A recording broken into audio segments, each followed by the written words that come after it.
Y'all ready? Okay. Okay. Thank you. So I will call the April 21st, 2025 meeting of the Fairport Industrial Development Agency to order and ask for public comment. We have someone joining us this evening that would like to share a couple things. My name is Warren Leffler. I've lived in the village here since 1972. The first time I was in this room, there was a vote being taken on whether or not to save the lift bridge. And the board was divided down the middle.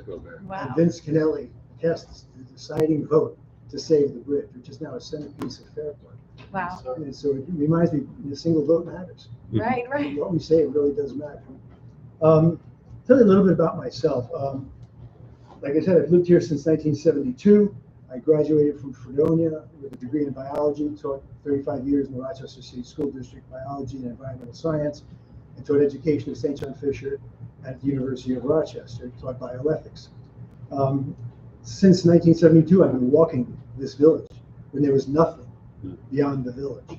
And over time, I've seen it shrink back. And it reminds me of Thomas Cole when the railroads are coming through the Catskill, New York in 1836. He wrote to his patron about how everything was being destroyed in the area. And here it is 200 years later, and it's strange how the railroad is almost responsible for preserving that little piece of wetland that we have there, and how things have changed in 200 years. So I'm delighted to be here, and Vince, I hope I have your mojo today. My concern is the feral cats that are in the wetland area there. They were in insulated crates, they were being fed on a regular basis, and there's more of them along the road that parallels High Street. I counted at least 10 housing units, I call them cat houses, if I can use that term loosely. And there were feeding pans and things that were left out. Whereabouts is that, Warren? One is right at the entrance to the Thomas Creek wetland, the parking area. Yeah, but I mean the other High Street one ones. is where the old Compani was. There's a road that goes down toward Country Max. And if you go down that road too, there's a one-lane bridge that leads to a business. In that area there's a number of houses that were built in that area with straw, insulated crates and foods. I counted up to 10 cat houses there, and probably more cats. I remember going over there in the winter and taking some photographs, and I could see cats all over the place in tracks everywhere. And I immediately became concerned, especially that my focus in college was in New York State field biology and ornithology. I feel for the birds. So today I feel like I'm the Lorax. I'm here to speak for the birds. I saw an individual feeding the cat several times. I did pick up the license plate number and pass that information on in case something could be done. I really didn't know what was possible. So I started talking to, John, and I talked to Steve Pringle, and I talked to Mark Lindsay. And everybody seemed to be on the same path that something really needed to be done to protect that. And I was given a phone call by Steve saying that they had an April 1st soft deadline that they would be removing those things, and I see that they have removed them. I do believe somebody went back and put one back, but I went over today and I did not see that, so I think that may have been removed also. What I think what we really need is a plan in place. So it doesn't have to be someone like me that notices it and has to drive around and knock on doors and say, how do we deal with this? And so through these conversations I've had, we came up with several suggestions that I believe are going to address tonight. And those include signage, so that when you pull into the parking lot down there, you can see that there's something that says, don't feed cats here, don't put housing in. This is a wildlife area, it's protected. And I think the Department of Environmental Conservation would have our backs on that because wetlands are protected under the state. I think the village could go on social media or a newsletter. It could let people know what they're doing and why they are doing it to protect this resource that's in the village. It's a wonderful resource for artists, and this is an arts community, for bird watchers, for senior citizens, for disabled people who can go on wheelchairs and go through this area. It's a real gem that we have in Fairport, and I think that's worth saving. The Humane Society could become involved in this also, because something has happened to the cats. I feel for them as well, but this is not an appropriate place to house them and to deal with that. But there are resources available, and I think we need to tap into those resources. And that would include the Department of Environmental Conservation. Which gets me to the part about the birds. And who's threatened by cats when there are apex predators, maybe 10 or more in the area. So as I speak for the following birds, the red-winged blackbirds, the coots, the mud hens, great blue heron, little green herons, sandpipers, greater and lesser yellowlegs, rails, egret, American bitterns, least bitterns, Canadian geese, although they would give a cat a tough time. And a variety of ducks. Now, all of those birds nest on the ground, and we're at the height of migratory season. So they are a threat right now. So I'm so glad to see that steps have been taken to protect them during this critical time. We're also on what's called the flyway, where migratory birds hug the south shore of Lake Ontario and travel. And so we wind up seeing songbirds, warblers, sparrows, a variety of finches. And that wetland is an oasis for these birds as they pass through, so they can find shelter, so they can find food. And we have an obligation to protect that, not just for them, but for ourselves. We are part of this environment. You can't take us out of it. So it's been a valuable resource that's been developed over time. It has evolved over time. And I'm just here to speak to making sure that we continue to do this and to advocate for that small little piece of property that's down there that so many people get so much pleasure from. I thank you for the opportunity to come here to talk to you tonight. I know you'll be discussing this later. Keep Vince in mind, the good works that he did and his vote to save that. I hope he can do something to help this situation get resolved. Yeah, I have a question. Yes. You've walked that area for years, as you said. Has there been, I've known there's been feral cats down there, to what extent, I never knew, but have you seen that increasing? Have you? It started 3 years ago. Oh. I saw one she does. house Okay. down there, I'll make sure. and that bothered me, and I went home, got a big trash bag, and I put it in the trash bag, and I took it out and disposed of it. And then it was quiet for a while, and then I noticed they were coming back again. And then this winter, there were at least 6 in one area, and a large area of straw on the ground. And I was concerned about the individual who was doing it also. I'm reluctant to say anything, but the person who was feeding them was laying on the ground with them and reaching under those things. It was really disturbing to me that this may involve mental health issues, that this person obviously loves them and wants to take care of them. So it's a very sensitive issue. I want everybody to understand that it's not just that I don't like cats and I love birds. Everybody involved in this just needs to be educated and do the right thing.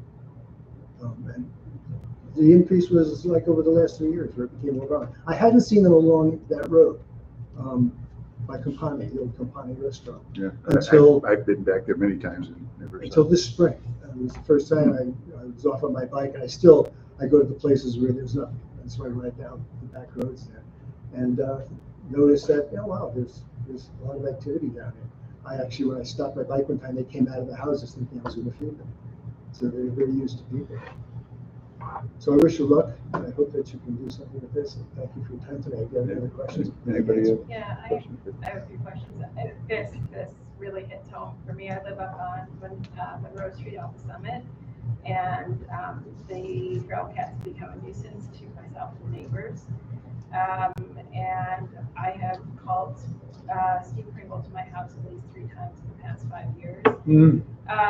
He has informed me that because it is such a sensitive topic with people who do feed them, that opening yourself up to, as a personal citizen, opening yourself up to publicly making statements on this could really result in some personal retribution. So, This is some neighbors that I'm dealing with. I understand. But I do want to say that warning. I would be very supportive of us putting out social media posts, but and I think that it would be strengthened if the village would also take that position. But we also have to understand that the blowback on that could be quite extreme. Although the information that you've provided, it really hit me as well. I didn't even think about the birds. I was thinking about health issues related to a lot of dogs in the community. So actually, this is really an issue that I hope would speak to our audience. Yeah, the tremendous amount of cat food that was out. I picked up almost a garbage can bag full of plastic dishes and semi-rotting cat food. And that attracts insects and mice. And with mice, you get the hortavirus. And it's just, it just gets ugly from there. So I don't know if we can solve the problem across the board for the entire village. I live in the village. We have cats all over my yard trying to get the birds I feed every day. But the wetland is a special place. To me, that should be sacrosanct. It's a protected wetland. We should draw a line there and say, let's protect that for the future. We do have one of our village trustees joining our meeting tonight, so she's hearing Emily as Mishler is Helly. I've actually witnessed the feeding, and I've also experienced stray cats Mhm. It has become quite popular the last 2 years. Yeah, and I understand, everyone I've talked to says, you're gonna get a lot of blowback for this, and people Yeah. might come to your house and give you a hard time, and I said, get in line. I mean, there's some things that just feel important to me. I believe this since I was a young man. I was trained as a field biologist by a man named Willard Stanley, who was like my Charles Darwin. As a young man, it really struck me to my core, the importance of our environment. And I carry that with me today. I'm 76 years old today, so it's that important. I do believe it. So if there's heat. If you need a public face. Thank you. I think we could also pose it from the opposite direction in terms of the quality of life of the cat. Yeah. So if we, angled it in that way, that it's best for birds and cats. And once you establish it and people know, then it becomes a place, I really don't want my cat anymore. I know a guy. Stray cats do not live well. No, they don't. Missing ears and Right. they're not living a happy life. No, and they were fighting over there. You could hear them fighting over that. And they all come out. Yeah. When he drives up, they all Yeah, they do. start running toward him. Mhm. They know his plan. And the beaver are out there now, and they're very active, and they're going to be having pups. Right. And Right. They're kind of helpless. There's an educational component too. I think that could Yes. be sort of the angle, maybe, is educating folks about the wetland being a more sacred area. Mhm. And that, I think that your point to not trying to solve it for the village necessarily, just for Right. this area, I think that goes a long way. It's a place where we can compromise and say, Right. you can put these in your yard, and if you have people that want to have these things in their yard, go right ahead. But this is special. Right. Well, thank you. That's really interesting. Right. Thank you. Thanks, Warren. Appreciate it. I think it's important too. We as a board have an organization rather, what I would say, supported the wetlands. We recognize the gem that it is, in particular where it is. Right, there's not a lot of villages that have that kind of asset, special place, and I think we've tried to protect the access to it. We've tried to help support keeping it in good stead from, repairing the boardwalk and keeping the walkway as clear as we can of graffiti and things like that. In the past, I go over that the same banks and category, clean up making and sure do that we that just because protect it's it. such a nice spot. We're dealing with, or one of our topics that we're talking about is the invasive species. Yeah. The plant life that needs to be addressed to help. Yeah. So. That's another component of it, I think. The So same this kind of goal. includes, go ahead, I'm sorry. No, I was just saying, this is another component of that same goal of protecting Yes. that and what makes it special. I think Jason Calusa was the contact person in the village to remove the housing there. He's part of Yeah, the public works. he superintendent. coordinates with animal control, and I think that's who Okay. goes Because in. he would be the person that I Yeah. would call if I see that kind of activity in the wetlands. Because I'm over there all the time. If I'm not there alone, I'm with my poodle. My poodle loves it over there. Well, thank you again for your time tonight. Well, thanks for coming in. Thanks, Warren. Thank you much. Helpful. Jennifer, just for the record, did you get his name? And I didn't get his last name yet. Okay. I'm gonna find that out. okay, thank you. You want my last name? Sure. Sure. Just don't come knocking on my door in the middle of the night. With your cat. Don't do that. It's Warren, I Leffler. know it's Warren, I just missed the name. Leffler, Loe, double F is in French fry, Ler. Oh, okay. Thanks. Thank you. Warren. Thank you. Any other public comment that we have this evening? Okay. No one, I'll close public comment and we'll move on to approval of the March 17th, 2025 IDA meeting minutes. Is there a motion to approve that?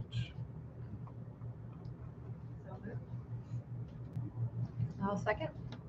Any comments or corrections on those? All in favor? Aye. Let's move into our financials. Start with resolution 2025-04, authorizing payment of the IDA bills. I reviewed the journal entries and I reviewed the bills, and I would move to authorize payment of the bills.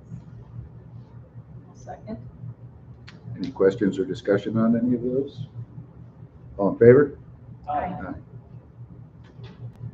Okay, with the IDA, we also have our cash balances, financials, and investment reports. Anything there, Jonna, that you wanted to call out or that the board wants to discuss? Just a reminder, this is the end of a quarter, so you have both a P&L and a balance sheet for the quarter. But otherwise, there are not any specific outstanding items to review. Anything from the board? Yeah. I had a question on the profit and loss, the budget performance lines, the income lines 4,000 and 4,010. I wasn't sure, there looks like a little bit of a delta on both of those lines from the year-to-date budget. Is that just a timing gap where that will catch back up? So as I understand it, in past years, for some of the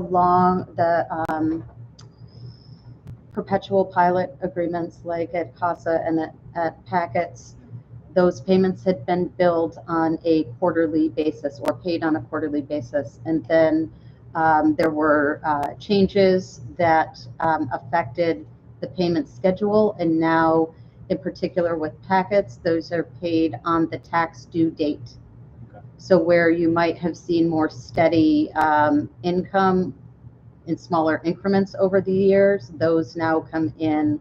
This will be the first year that we will see the full. Right now, what's due from Packets is, I think, town and county, and then village will bill, and then school will bill, and those will be paid in big lump payments. So I think that's why you're not seeing the same smooth revenue Catch there. back up? Yes. Okay. Yes. Thank you, John.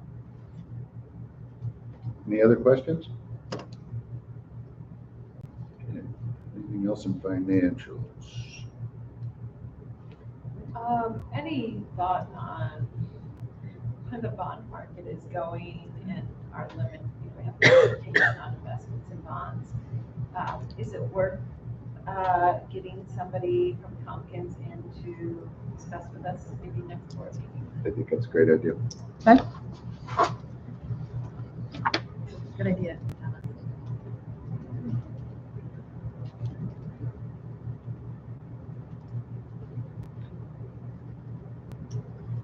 Okay. Old business. North Main parking lot staging areas. Update on that. We talked about it last month that Jonna was going to be meeting with a couple of the contractors. Yeah, so we did enter into an agreement with Ramsey Constructors, who's doing the DOT project, and with Millennium Construction, who's doing the streetscape project. They both have identified specific parcels within that parcel that they will use for their staging. They were given the engineering drawings that we had done from when we were proposed the next phase of the parking lot that defines the limits of disturbance and where we did not want to develop beyond. And so they used that as a guideline, and both will be used in that area for staging.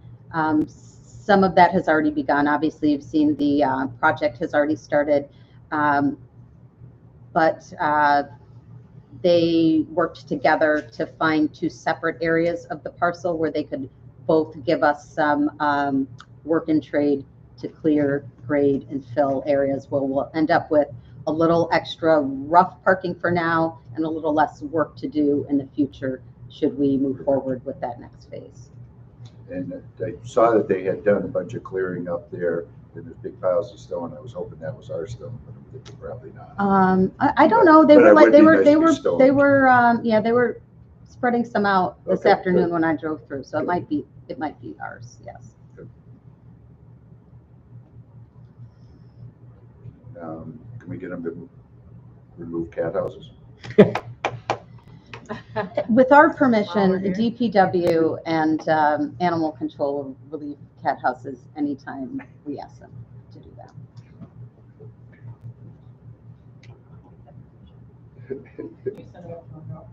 Any other old business IDA that anybody has?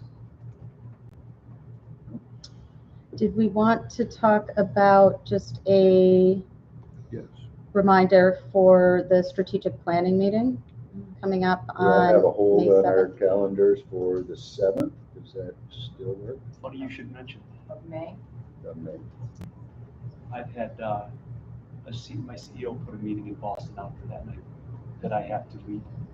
So came here prepared to either ask for the gracious light reschedule from the board or completely understand if it's going to be a problem at this late in the game, that I will miss it. No, we want to get maximum rather- participation. yeah. Donna, what's your schedule? Would you have been able to make that one? Yeah, Oh. because it's my nephew's graduation, I'm gonna be home that weekend. If we could reschedule potentially for the week that we have our normal meeting in May, like that Tuesday or Wednesday. It's the 19th. Yeah, so if it was Wednesday, May 21st? That would work. Just so you know, we have a number of hot items that may need some focus. So, We don't want to push too late. yeah, I don't want to get it out too late. Yeah, I was And I just was looking going at to that. say, even the 8th, if that, Yeah. if that week was still good for everybody, and we didn't want to push it as far out as the 21st, I can make the 21st work too, if that's what's best for the group, and I appreciate the accommodation here. So, but the 8th, I should be able to be back by 3 o'clock on the 8th if we're talking about the same time. 8th is a little sticky Is for that- me, but I mean, I can make it work actually if we need to. So it's not ideal for me either. I can make it work if that's the best. What about the day before? Are you out? I'll be in Before Boston that. already, unfortunately. The following week, but then I'm going to play to Donna's schedule too. The 14th. I mean, if we make it Monday. Or does the 6th work for everybody else? Well, I can't do the 6th. Okay. Monday, because we'll have to pick a location, and we've been doing it the last few years at Campania. I think they're open on a Monday. Right. So, Kim? that's not ideal, that place for that kind of meeting, because they have to open up their kitchen as well and just, come in just to serve us, because they don't have, their downstairs isn't open, or upstairs isn't open. Yeah, that's not a great day for me anyways. Tuesday the 13th? Good by me. That one works for me. What time do we normally do? Is it dinner? We do 4:30 and then on to dinner. I think I could probably swing that. Okay. John, are you good? I'm good for Tuesday, the 13th, yeah. Is 5 o'clock better? No, earlier, yeah, or there's a few meetings I needed to stop into, but Oh. that's okay. So that's the 13th. Everybody good with that? Yeah. Is that good for you, Donna? Yeah. Okay, great. And Appreciate everybody. Campania, okay for the location? That room seems to work. That stuff work with you? Jen? Okay. Can we do 4 o'clock? Let's Is do that it. what you said? Around? What's that? What time do we start? 4:30. 4:30? Yeah. Or same time. And I encourage the board to get any topics that you want. I've been making a list. Jonna has been working on this as well, and she wants to go over the checklist first. Okay. See how we're doing against the strategic plan, which is a great starting point. But if there's other broad topics, that we want to talk about, just give it some thought and share those with Jonna or with all of us. We'll make sure we have them on the agenda. So Oh, that's great. give ourselves time to talk about it. It's a good opportunity in those meetings to really kind of brainstorm that we don't necessarily do in regular meetings. So Right.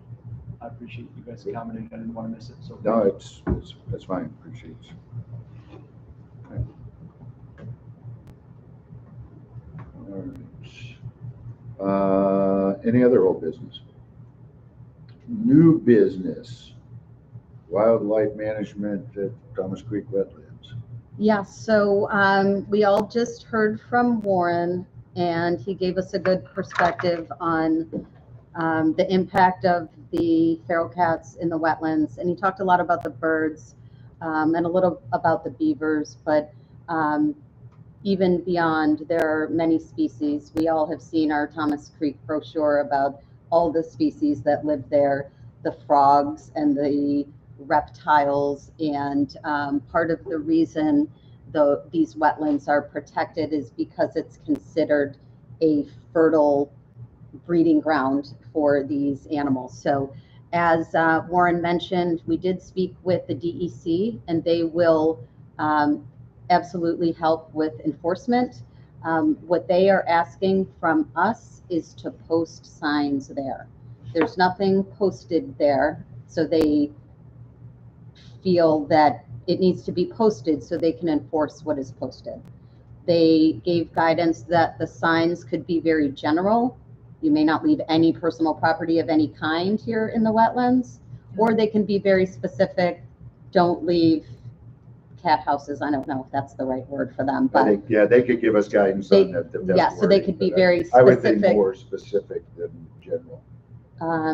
But either way, once it's posted, then they will step in on the enforcement. They would do things like install trail cameras. So if these cat houses are being installed at night, or when people are not watching, the trail cam will tip them off, and they can send someone down in the moment when it's happening, instead of us trying to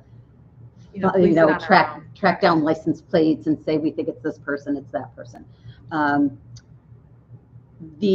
So they are very willing to partner there. The reason that we wanted to talk with this board about it before we fully took that action, and the village has been very helpful, DPW, in clearing out what's existing there in partnership with animal control. But as Warren had pointed out, and even Donna, it's a sensitive issue, and there are folks who will struggle with the removal of those structures. The reason that there was the April 1st date is because we intentionally did not want to remove them when it was so cold this year. Right. So this issue came up much earlier in the season, but we agreed to wait until the weather had broke, so we weren't creating a different kind of inhumane situation.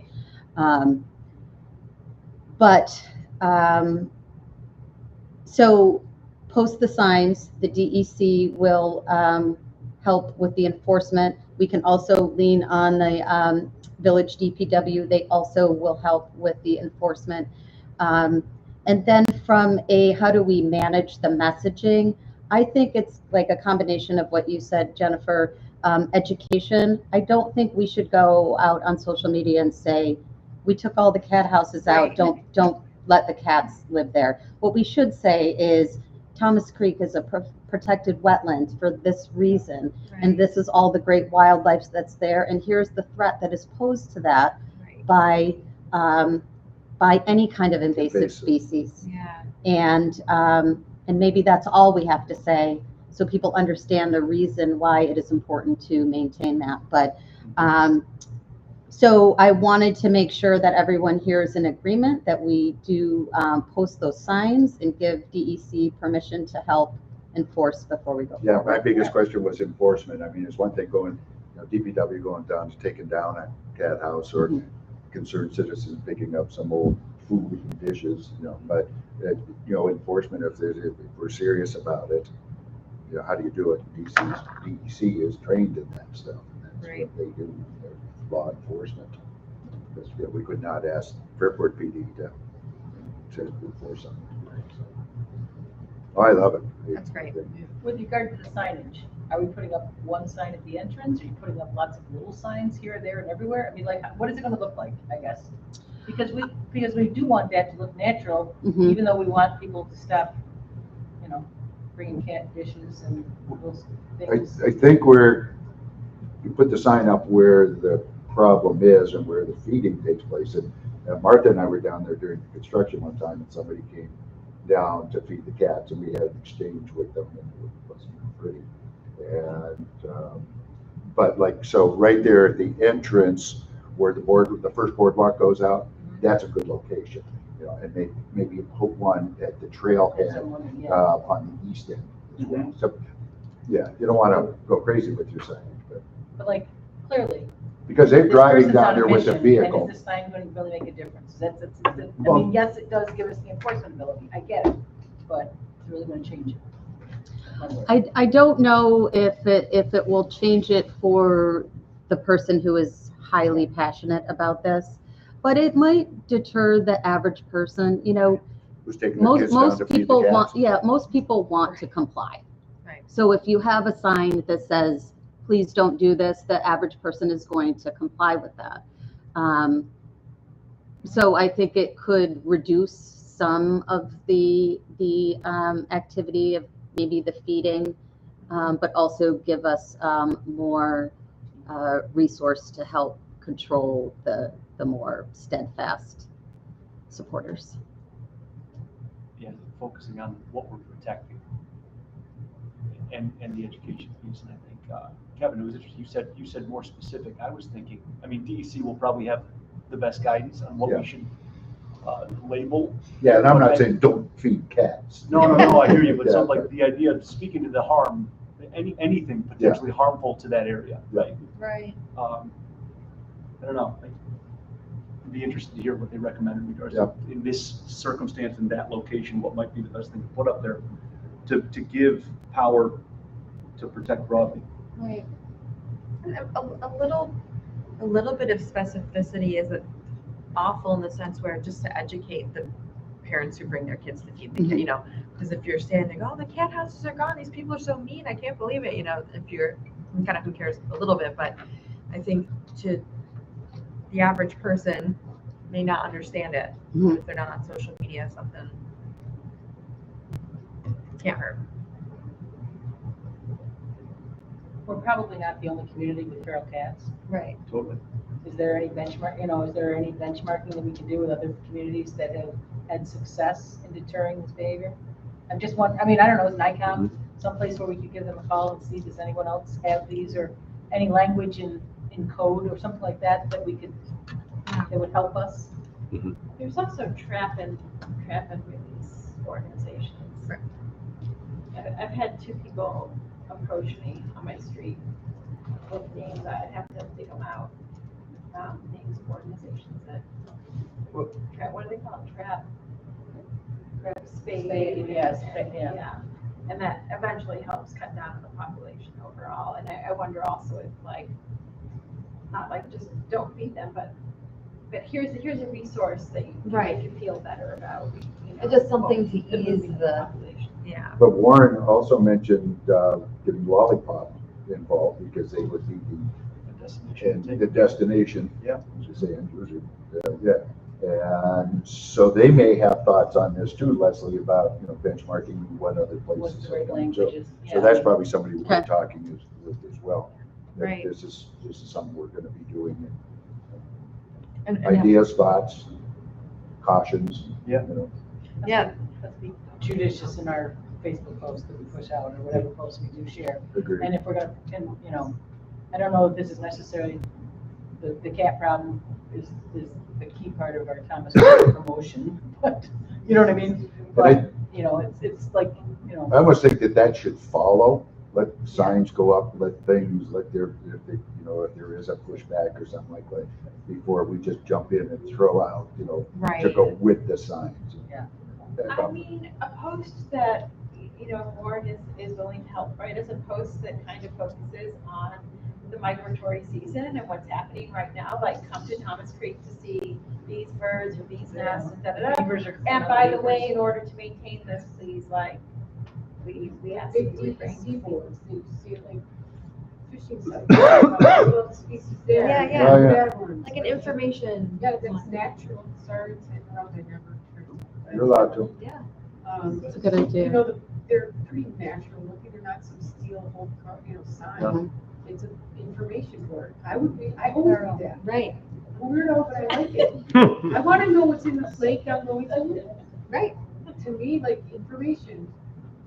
But I, And I think as long as it says, if it has information on a sign, even if it says, please don't feed feral cats, right underneath it, please call Humane Society, here's the phone number, like, in lieu of, this is what you do, so we are thinking of where they go, like you said. And if we need content for social media, I know a 6-year-old aspiring ornithologist who's happy to draw pictures of the birds that we see at that spot too. So we can, Oh, wow. keeping in line with the idea of what we're protecting. That's a very good point. Cool, so that's plenty of stuff to Okay, thank you. get it rolling, and yeah, we're all supportive of it, right? Yes. Great.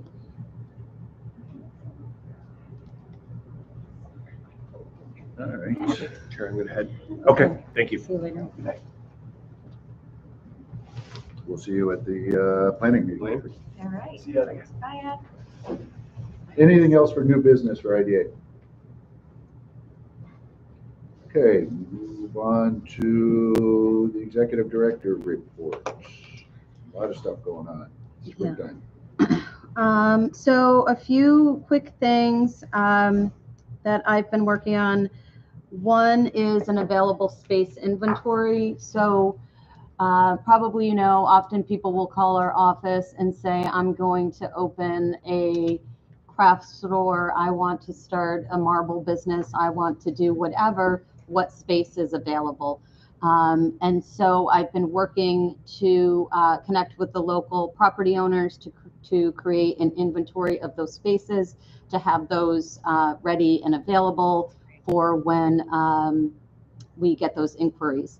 And that's something I think would be useful, not just to our office, but more as a resource or point of information for the village, because you can find the stuff if you know the property owner, or if some things are listed on LoopNet and some things are posted with the sign, but there's not a central, hey, I want to bring my business to Fairport, where it's all in one place. So I think that would be a great resource or value add we could provide back to the community, and help also in our promotion of bring your business to Fairport. If we could have a little section that said, and here's the spaces that are available.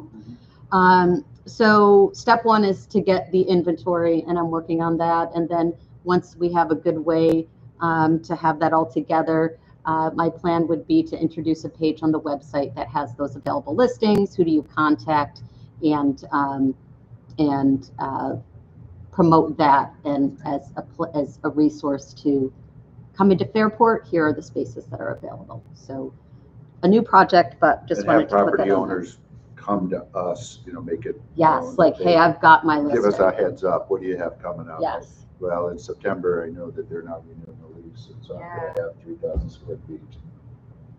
Mhm.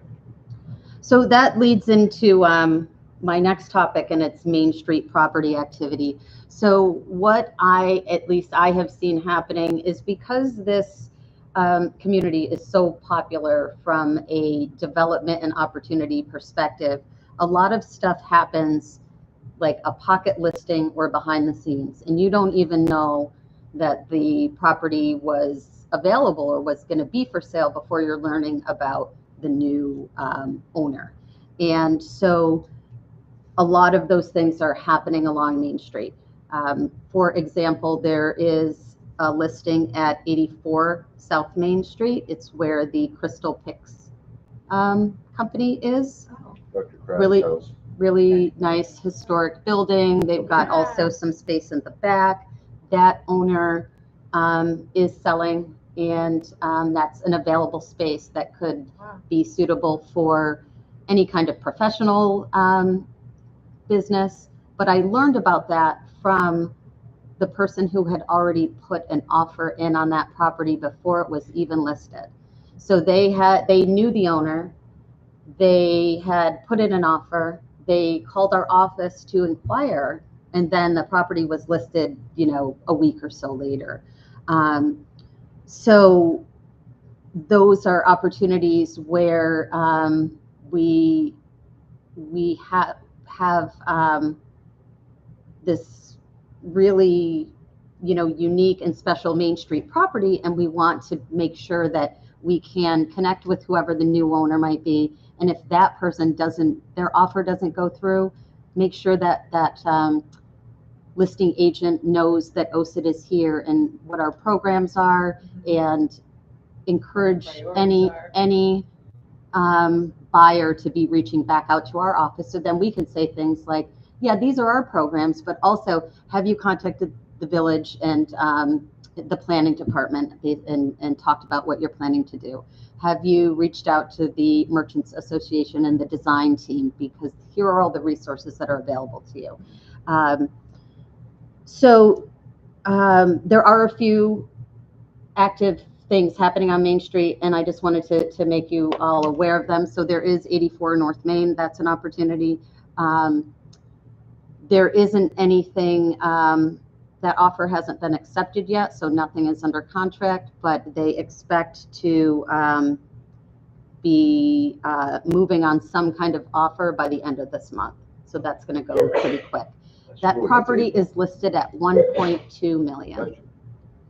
So I don't know if you heard that. It's listed at 1.2 million. Okay. So that is a pretty, I think, a pretty high price point for that property, but it is. I talked to the real estate, the listing agent, and they put that together based on the comps of what they're seeing, including the funeral home property right next to it was listed at 875,000. So it's under contract. Okay. So that's another one that is under contract. It is under contract by the credit union next door. They want to acquire it for the parking, and perhaps they would demo the building and not build something else. So they are, they're in their diligence period. The village planning office is working through the issues that they need to, and may be coming to this board for some support on where we might stand on potentially that action. So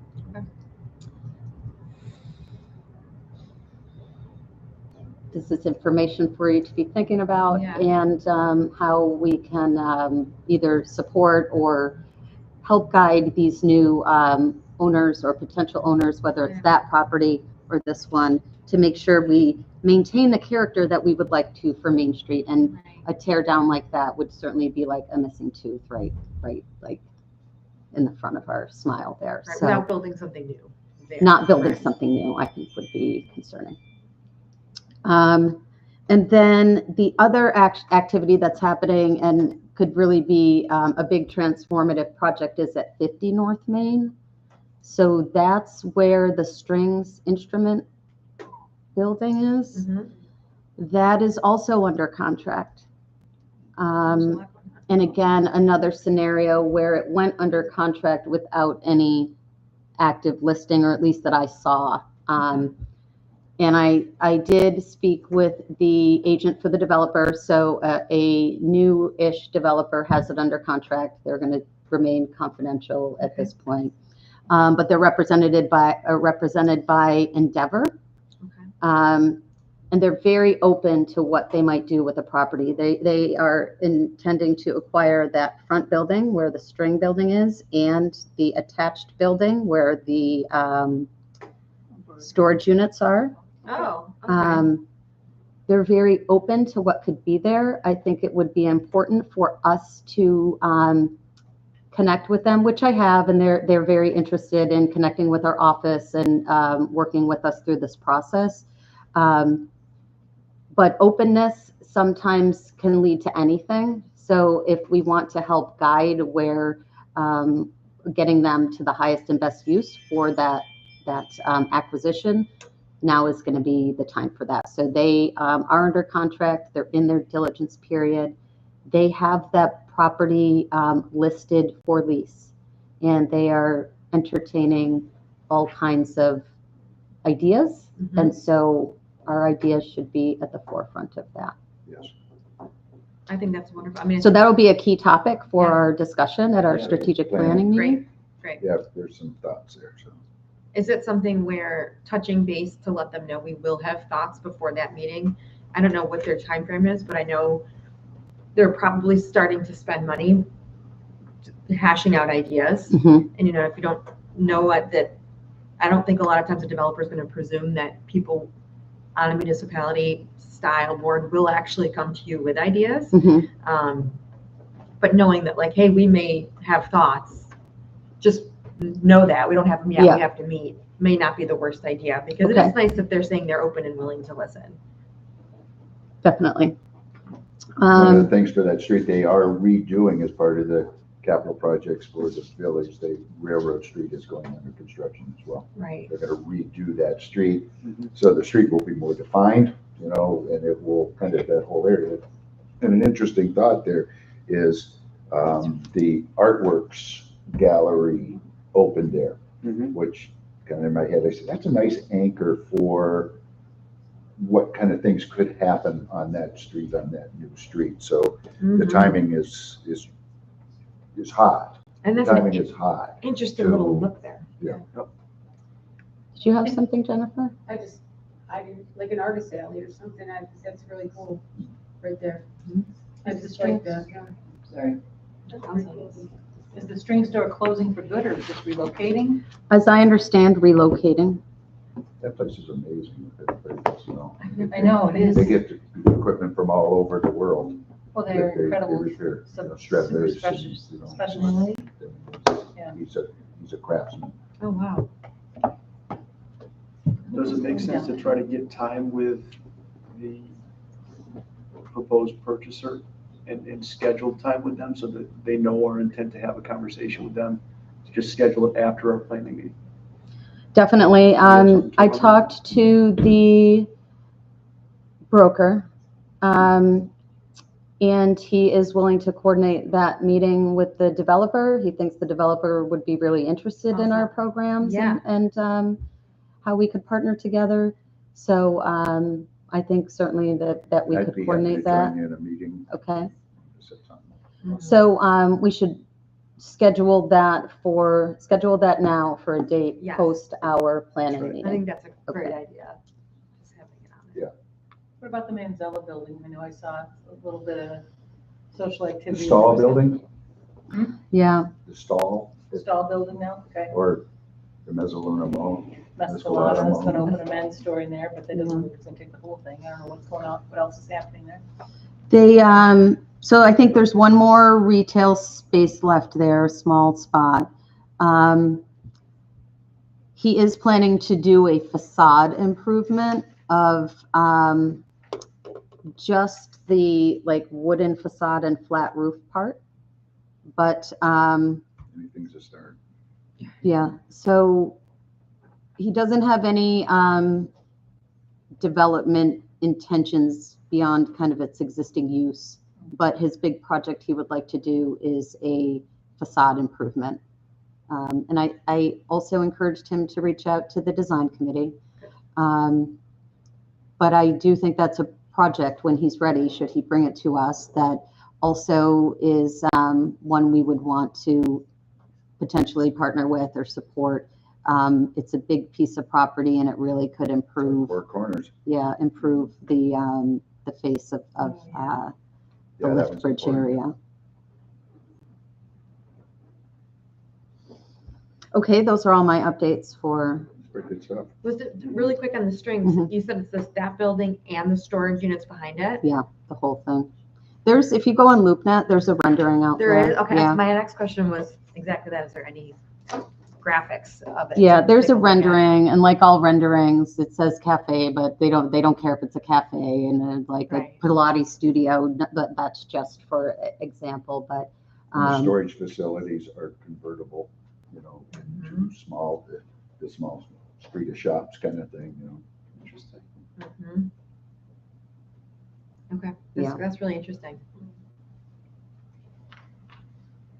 Cool, that's good stuff, John. Okay, And you're going to attend the New York Canals? I am on attending the New Friday? York Canals meeting on Friday in Canandaigua. You will know some people there and meet some more that are kind of canal centric. Mhm. You going to that, Nancy will be Nancy? there.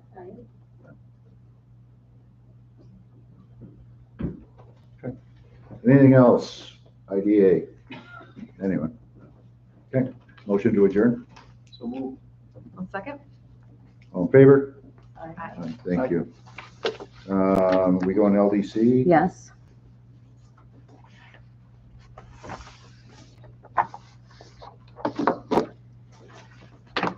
One sec.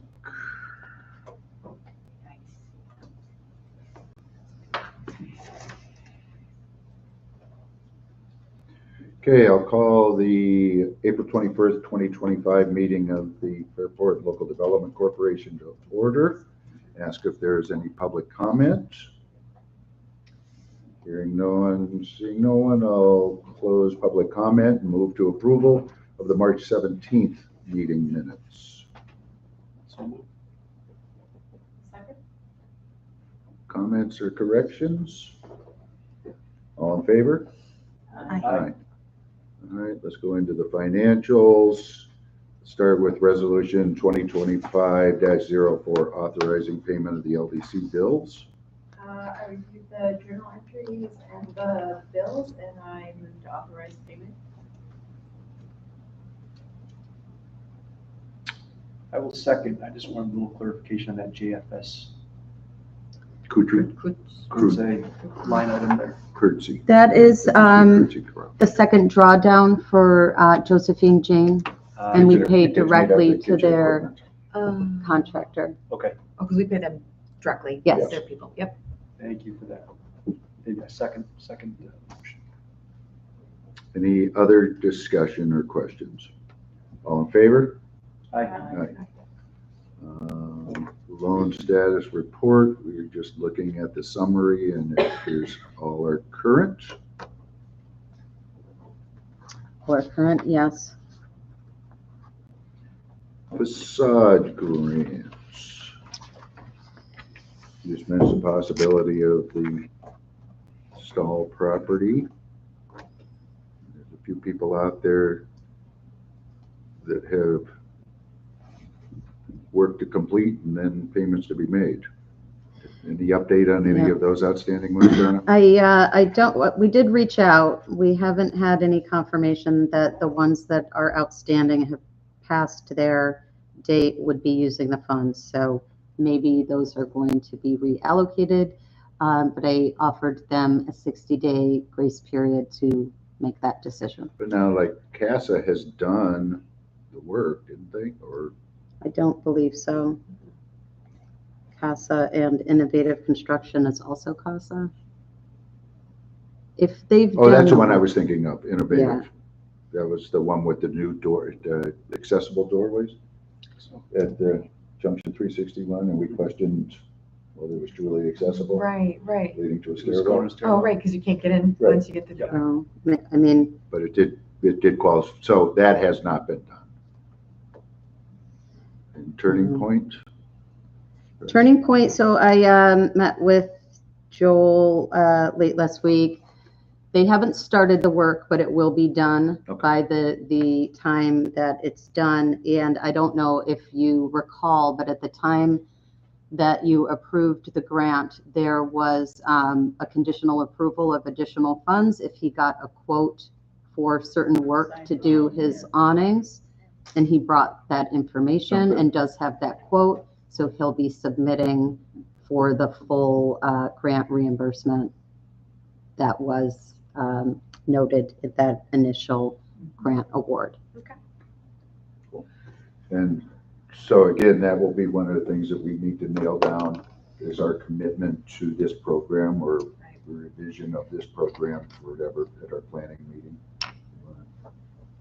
I will have a revision like a revised recommendation on sign and facade grant for you guys to take a look at.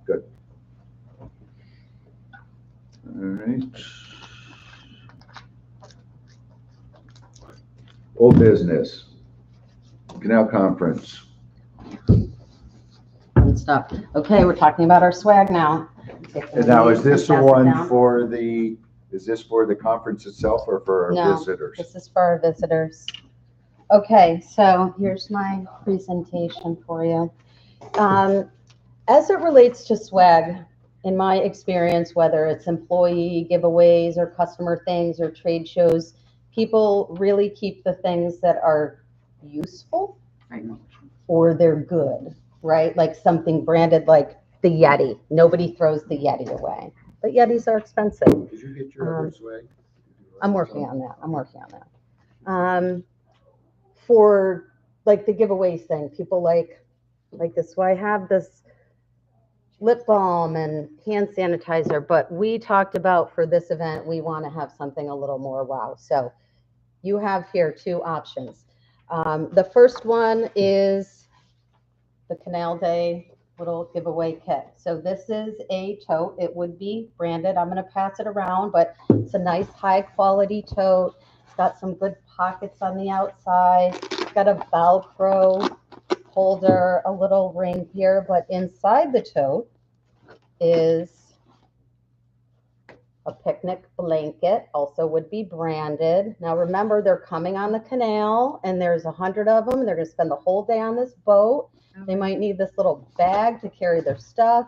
They might want this little blanket and also our binoculars that would be branded OCED for their trip down the canal. And they have all these items and they get this to remember their day in Fairport, plus a coaster with the picture. They're getting this either way. Yeah.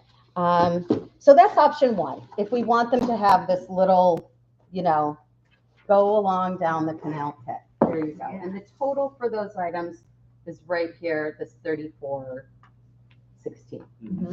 Minus any shipping or setup charges. Option number two is some kind of Yeti. If we want to just go straight like a nice, cool thing. There also is in that little packet pictures a 16-ounce Yeti. So that's smaller than this. It's like a little pint thing. And that, to keep in mind, they're going to Iron Smoke. They're going to do some tasting. Maybe we want some something. bottles. Yes. And then there's also the wine glass Yeti. And that's all they get with the Yeti. They're still going to get the coaster. And the pricing for that is about the same for just the Yeti as this. So it's coming your way.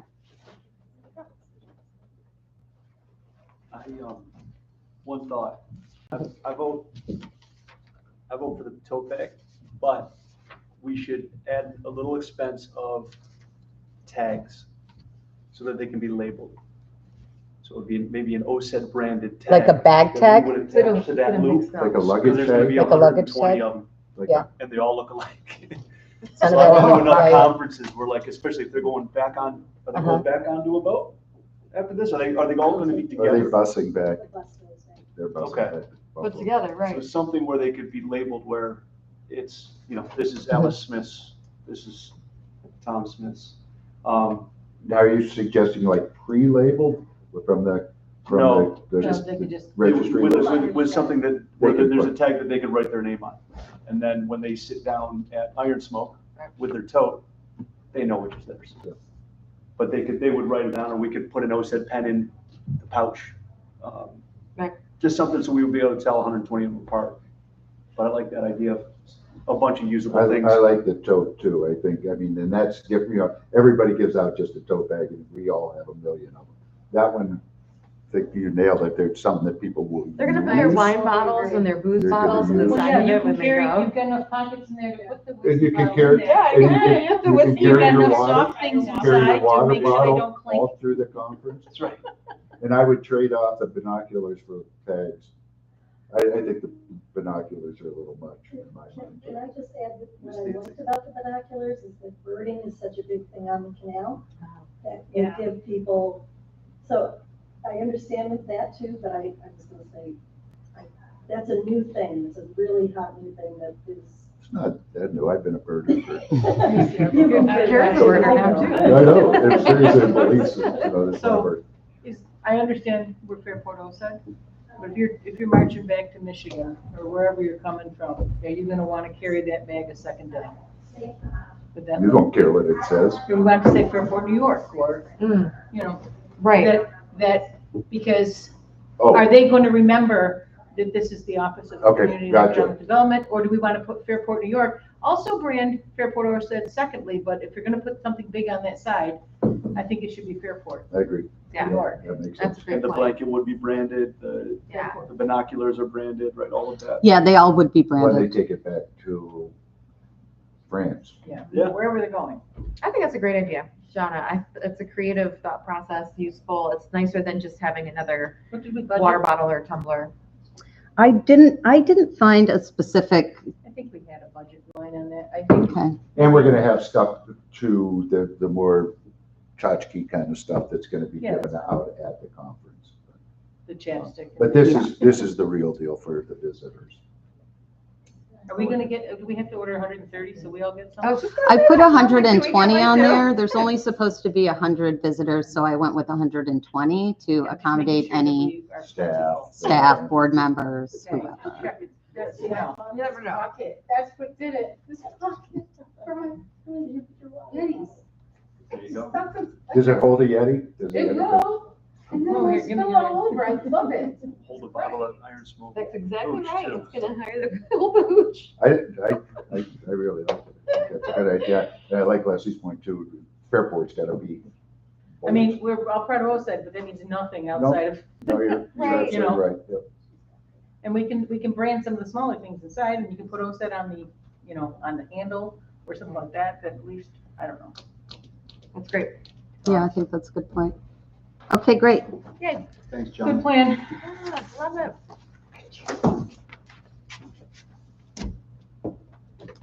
So we had that one taken care of. Any other old business?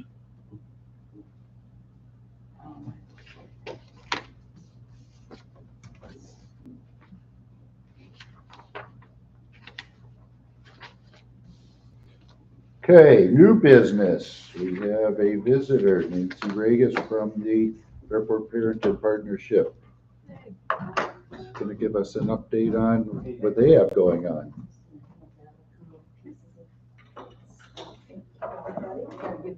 Yes. No Yeti, I'm sorry. Good to see you. Thanks. Just some things we Thank you. can add to your paper. There we go. Always can use a sticker. Always. Oh, this Especially is great. with the canal.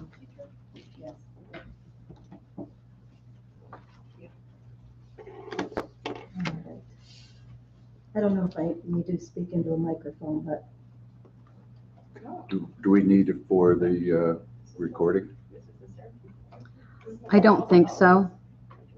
I think that I can if that's, you're as close as she is. She's as close as you guys. This is the microphone. okay, well, it worked a minute ago. We'll give it a second to catch up. They But do have your presentation, your full presentation in their board package. That's awesome. What I brought was just a condensed one with more pretty pictures. So anyway, thank you all so much for having me here today, giving me the opportunity to talk about the partnership, give you some updates on the things that have been happening and kind of where we see ourselves going. And I guess, boy, I really want this to come up because it just would give us something to talk, to show. It seems like it's just frozen. I'm not seeing. Oh yeah, like they're not working now. Right, it's just, and my battery is full, so. Right.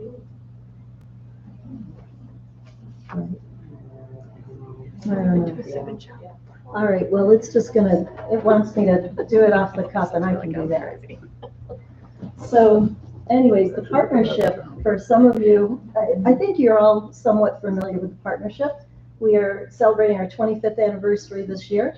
We had a little bit of a transition year of 2011 where we became a 501c3, not-for-profit. And over the years, we have made our focus, and these are some of the points I think I'd like everybody to walk away understanding, is that our focus is to work with OCED and the village and the town to create the complete community idea, the concept. We want to support our businesses, we support our tourism agency, our assets, the canal, the train viewing platform, walkability, accessibility, and just the focus is placemaking, right? Making this a nice place to live. You know, I've always kind of laughed, like, government's up here, they're doing all the job that everybody needs to, you know, run in a proper civilized society. And you have your businesses, and they're there to welcome everybody in, to give them a reason to, you know, live close to the village.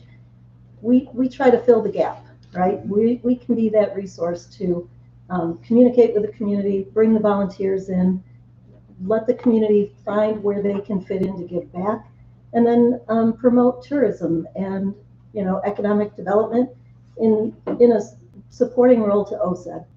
You guys are, you know, you guys are the Economic Development Office. We can be an asset of support to help execute a lot of the things that you'd like to get done. We have a database of community volunteers that we've been building over a number of years, a couple hundred people. So whenever there's an activity or an event, we can reach out and let people know where they could come in and be involved, whether they want it as a one-time thing or be involved in a committee that goes monthly. You know, we'll find a place for you.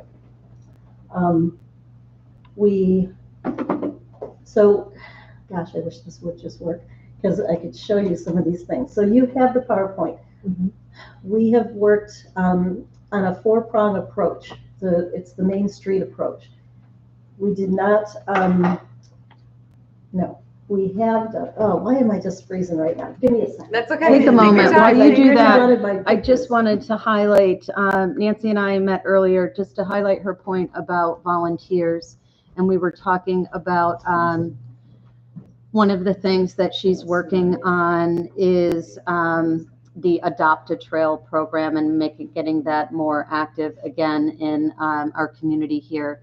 And so I immediately thought about Thomas Creek Wetland Trail. And I don't know how often you walk down there, but it's not always like that pretty sometimes. People leave their trash and garbage, and then the thaw comes and you just like, where did all this stuff come from? And so we talked about that as an opportunity for volunteers. And Nancy's already got that network set up and people who want to adopt a trail, and we have a trail that needs a little bit of like adopting. And so that's a good example of how our two organizations do similar things but have just a little bit different lanes. And so and I'm really good at staying in my lane, but I like to support. So in terms of the Adopt a Trail, our office had run it for many years. It kind of got quiet, so we're about to get it back, you know, integrated. Especially when it comes to the accessibility aspect that is so important to the canal right now. I work closely with the Canal Corporation. I'm on the board at Canal New York. I know the people at Canal Society, the Erie Canal National Heritage Corridor. You know, we all see each other at our meetings that are happening all the time. So I'm eager to bring back information and initiatives that are going to benefit the community. John is coming to them now. So, you know, we talk about things that could potentially be important for us, or, you know, moving. Thank you. I appreciate it. Do you want the presentation that was shared with us? We can try to plug my computer in and connect so you can at least scroll through the presentation. If you like. Isn't that so strange? That's the worst thing I've ever seen. Yeah. And I turned it on, it was ready to go, and That's crazy. Nancy, are you supporting a canal sweep this the year? clean sweep, yes. The clean Matter sweep? of fact, right. It's evolved over the years because so many people are cleaning up the canal on a regular basis, which is great. We've expanded into the whole community. Thank you so You much. have it here. So if you just, Yep, I'll just forward with the arrow key. It is a PDF. Oh, then I'll You can scroll. just kind of scroll through. Thank you so much. You got it. You got it. Yeah, so the notice is going out to everybody. As a matter of fact, we have a team of people that I checked with Jonna today, that we're gonna send up to the north parking lot, and they can clean that area too, and down to the wetlands as well. So that's the sort of resource we are, and would like to be more of. So watch for that. You've already looked through our details. I mean, our operating model in terms of, who we partner with. So the partnership I like to look at us as like the hub, right? So if somebody who's in the Merchant Association says, hey, we're looking for X, Y, or Z, there's pretty much, we have connections in so many areas that if we don't have an answer, we can get you the answer. We can connect you to the people for it. And backwards in both directions, especially when it comes to tourism. We're members of Visit Rochester. We attend their meetings monthly. So constantly, I get up at the 30-second announcements to let everybody know what's going on. That goes out beyond just Fairport. This is getting out into the Monroe County and beyond. Members of Finger Lakes Tourism Alliance, as I said, Canal New York, the NYSTIA, which is the New York State Tourism Industry Association, is our administrator for Canal New York. And so we work with them a lot. Last summer, I was able to go and spend a day at the New York State Fair with their booth promoting Fairport and some of the activities that we have, along with like the New York State Fiber Trail, which came out of our office this past year. So the Erie Canal National Heritage Quarter, working with Jean, has been amazing. She supports us in our events. They give us an opportunity where I post what's going on in this community on the statewide sites. So it's just a wonderful relationship that we have. So when it comes to the community, as you know, there isn't anybody I don't want to be a friend with. How's that? So, when it comes to the bicentennial, I think you've seen this in the show. This is just an example of the groups that we're working with to make sure everything is fun and exciting here in Fairport. And just a side note on that, we're doing the major celebration at Perrington Park. The town rec department is going to manage most of the activities and things, but while that party's going on, that's when the Seneca Chief, which is the handmade replica, that it's a really big deal that we are going to get them for 2 nights. There's only, I think, 2 places along the canal where they're staying more than 1 night. And the gentleman in charge, he's celebrating his wedding anniversary. So we're helping him get an Airbnb so that they can enjoy their weekend. But during this event at Perrington Park, we will see a mini flotilla coming through from Pittsburgh, because the Colonial Bell is going to meet up down there along with the Seneca Chief, a couple of boats from Cornhill Navigation. And then I even was talking to a gentleman on the Hudson Valley. He wants to come up with his boat for this. Even though it's only a couple of miles, he's like, no, we want to be involved with Fairport. So it might grow a little more. But that's the exciting part, is for the celebration. You'll hear more about it, but that's what we're working on at the moment. Our Main Street approach, as I mentioned before, we have the 4 committees: Economic Vitality, Design, Promotion, Organization. Our design is probably my favorite asset of our office, because this committee is formed with local professionals who are architects, landscape architects, engineers, designers. They are available as a resource to our business community, and to obviously OCED in the village. If somebody is, as you were saying earlier, if they want to start with an idea, where's a good place to start? Come and use it as a sounding board. Talk about what your thoughts and ideas are. They might be able to, they all know the code. They know they pretty much know all the community's codes. So they can give good advice, save you some money on the front end. And that's what we want to make sure we offer, and everybody is able to take advantage of it. You might know, have you heard about Kettle Ridge Farm? It's an amazing place where they tap maple trees and they have pancake breakfasts and all this good stuff. Well, the owner and his son are building a similar, but it's more of an agritourism location on 31 across from J&L Pizza. If you saw that construction renovations on the house, and they've come to the design committee a couple of times because they are working on either, parking, or they're working on entrance, turning lanes, how do you get in and out. So, whether it's a project in the town or a project in the village, we're available to anybody. So you've seen our board of directors and who they are. This is just a breakdown more of each of the committees. I won't spend time too much on that. But along with it, the things that we do that really we hope create that community vibe is we do events. Oktoberfest is our big deal. We just are hitting, let's see, I guess this year is our 15th. So that's pretty exciting. We support Canal Days. I'm on the board with that. I'm on the board at the Fairport Public Art Committee. So whenever we find an opportunity that, there's a project going on or there's an event, how do we bring art into the community? And that's where OCED's support of the public art and the plein air has been phenomenal. As a matter of fact, we were just looking at, so many things went through today. I'm trying to remember that somebody had, in the Visit Rochester. So we put ads. That's some of my pictures that aren't here. I'll send you that one. You can look through these pictures afterwards. As a member of Visit Rochester, we also, with OCED support, put an ad in the brochure. Do you happen to have it? Awesome.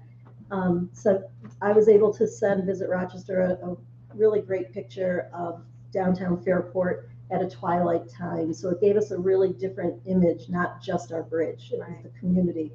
And they used it in a pretty big spread. But they also, we put an ad in there. So our reach with ads, not only does Visit Rochester cover this region, we're in Finger Lakes Tourism Alliance, and we put an ad, we didn't this year because the prices tripled. It was outrageous, the pricing, but we still can promote through their website, and we put our events up through there, and I attend the meetings. But Summer Magazine, Upstate Summer, we put an ad there. So the Finger Lakes and Eastern New York State are hearing about the community, and it's promoting, getting it out there, bringing back the information from them to us. So that's kind of in a nutshell. There's so many more things. I'd love to have coffee with all of you and just let you pick my brain, and I'm happy to, or just have another sidebar at Campagne and we can just ramble about the other million other things we're doing. But I'm open to any questions if anybody wants to ask more about anything specific. All right. How's your volunteerism doing? Are you you have a pretty good pipeline of bringing new people in to the organization? We do. And what's really interesting is the younger people that just walk in the door. So many of you know that our office is right in the box factory across from the ice cream. So we function also as a welcome center as well as, everything else. People are coming in and saying, hey, we're kind of new in the community. What can we do? Where do we want to go? And so that's when I just get their information, add them to our database. But yeah, we do. And it's cute because some people, they adopt something, like we've got a couple of women. It's like, nope, I'm Canal Day Saturday night every year. And, they get specific about it. But I think the flexibility where they're not, because a lot of people who are doing it, we've got a wonderful retired population that they're still young and need to do something, but they want to be able to travel or leave or whatever. So the commitment of every something is a little much sometimes. So we're like, we can do one-offs, our support with the Merchants Association. So that's one of the biggest things. My role with the merchants, the contract we have set up, we support the businesses. We bring in speakers to help them learn what to do, especially now, like while the bridge is up, our communications committee that we formed with Jana and the others, to make sure these businesses are supported during this crazy time, right? We've shared this with them and said, look, we know it's difficult, and you might, because when you're a sole business owner, you're alone, right? And then when a person comes in, you're ready to vent or just be like, oh, what a day. We've told them all, do that with us. Please don't do that with your customers, because data shows that if a customer comes in and they hear anything negative, even if it's just, I stubbed my toe, they're less likely to want to come back.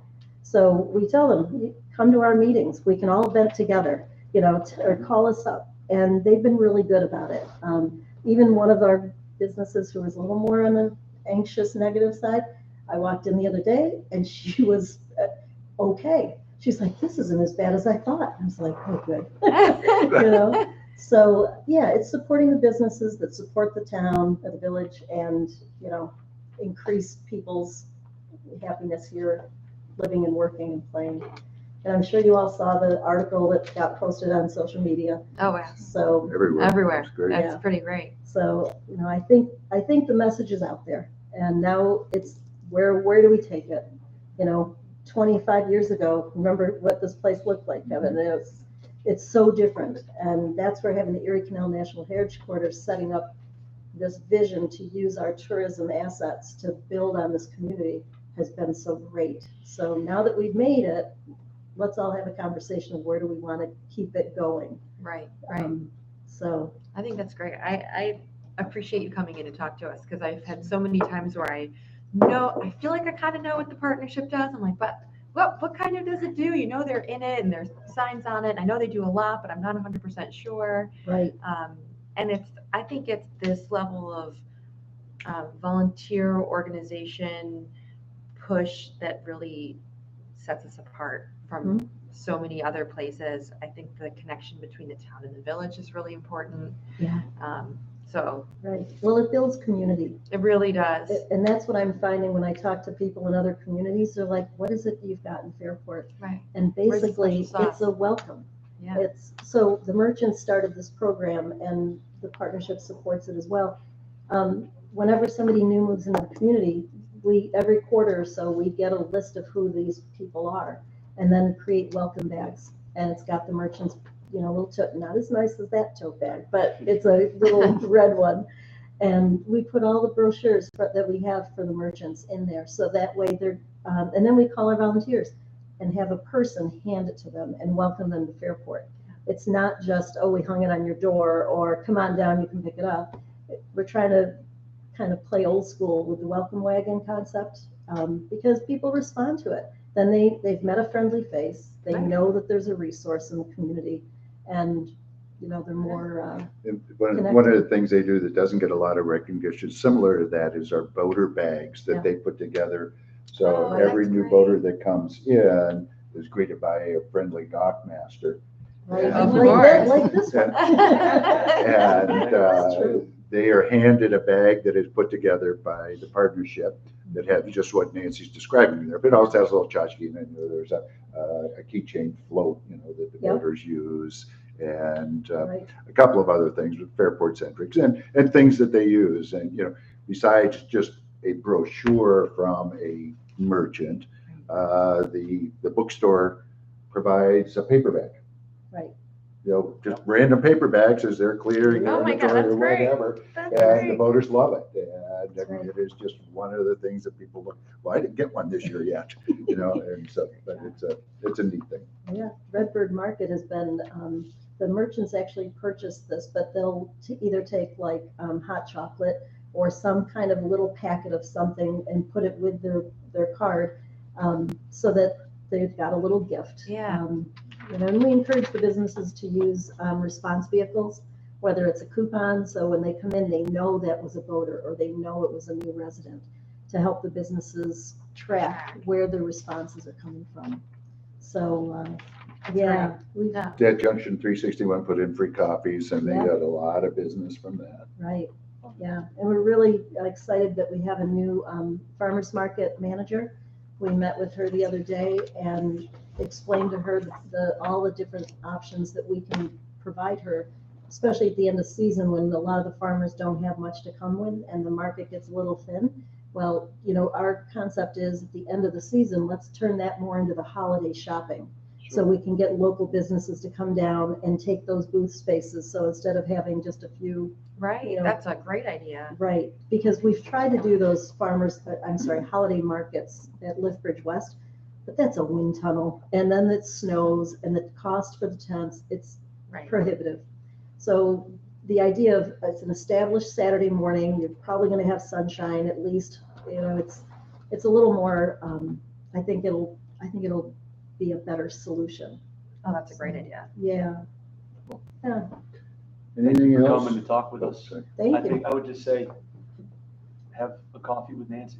Yeah, I would, You're I would love to human take you being. up on that. Yeah, you and I are Yeah. due, so. That's right. Are we, Oh, I think about when I first joined this board and how there wasn't much of a relationship between these organizations. And then you look at the vision and the mission and it's like, why not? Yeah. Right? And so I love that you're here. I think it should Thank be a habit. And Right. are there any, we're going to sit down in a couple of weeks and have our planning meeting. Do you have any thoughts right now in regards to how we can help the partnership? Working with John has been wonderful, and Awesome. I'm very excited about the ideas that we've shared. A lot of them are like, I was thinking that too, or Mhm. this is what you want to do, this is how I could help. So, yeah, we could talk about that whenever you're interested, but I would love to find a little closer, relationship, because like I said, you guys are the Economic Development Office, right? So we do that we can get out on the street. We have the Yeah, you're like door a where boots on people the are ground, coming in, yeah. right? So that's a little harder for people to just come in and say, hey, John, I know you got 50,000. Oh, they come other in. things." Yeah, they do. They do. And so that's where I just want to keep the communication open to understand what your visions are, where you're going, and then we can share with what we're actually doing and modify if it's better, and just work with it. So, yeah, thank you for Cool. our regular meetings. Yeah, definitely. Well, thanks for coming in. Awesome. Appreciate it. Thank you. Thank you, Yeah, everybody. Nancy. Thank you for the. And we'll